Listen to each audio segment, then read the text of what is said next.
Welcome back to my channel. সকল বন্ধুকে আমার অনেক অনেক ভালোবাসা। আজকে আমি বানিয়েছি ছোলার ডালের জল বড়া। ছোলার ডালের জল বড়া বানানোর জন্য ছোলার ডালকে আমি 2 ঘন্টা ভিজিয়ে রেখেছিলাম ঢাকনা দিয়ে। তারপরে 2 ঘন্টার পরে ঢাকনা খুলে দেখলাম ডালগুলো আমার সেদ্ধ হয়ে গেছে, একদম নরম হয়ে গেছে। এবার একটি মিক্সির জারে আমি 2টো কাঁচা লঙ্কা দিয়ে ছোলার ডালটা পেস্ট করে নেব। আপনারা মটর ডালেও বানাতে পারেন। এবার এতে আমি শুধু লবণ আর হলুদ, কাঁচা লঙ্কা তো দেওয়া আছে, দিয়ে আমি পকোড়াগুলোকে বানিয়ে নেব।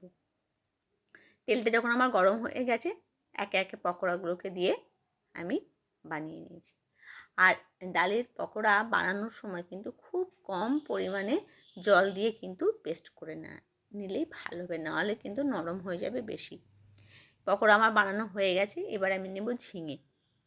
গরমের দিনে ঝিঙে কিন্তু খাওয়া খুব উপকার, কারণ ঝিঙেতে প্রচুর জল থাকে। দেখবেন এক এক সিজনে আমাদের যেমন গরমকালে ঝিঙে ওঠে, কারণ ঝিঙেতে প্রচুর জল থাকে। ঝিঙেগুলো আমি লম্বা লম্বা করে কেটে নেব।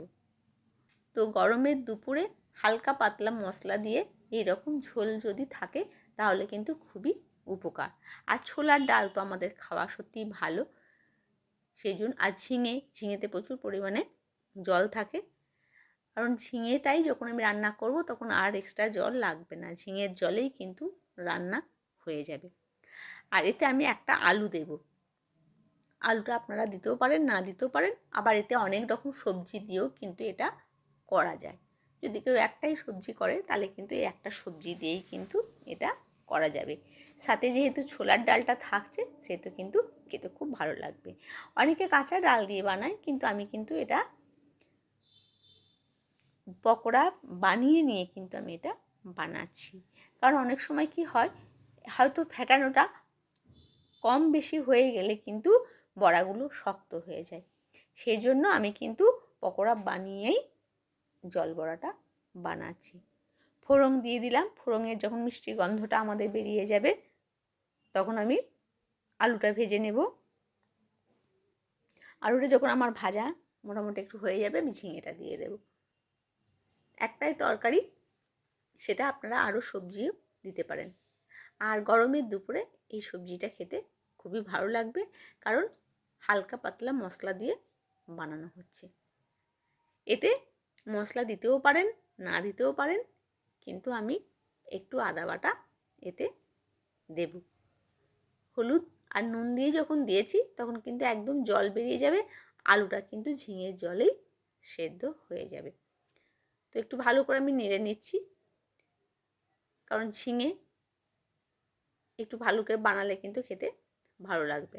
আর যেহেতু নুন দিচ্ছি, একদম কিন্তু জল বেরিয়ে যাবে ঝিঙেতে, ঝিঙেটা কিছুই থাকবে না। ওই জন্য কিছু সবজি দিলে কিন্তু ভালো লাগবে এটা খেতে। আমি বেশি কিছু সবজি দিইনি, আমি শুধু একটা আলুই দিয়েছি। আপনারা যা সবজি, অন্য সবজিও দিতে পারেন। এবার আদা বাটা আমি দিয়ে দিচ্ছি। আপনারা বিনা মশলাতেও কিন্তু এটা করলে ভালো লাগবে খেতে।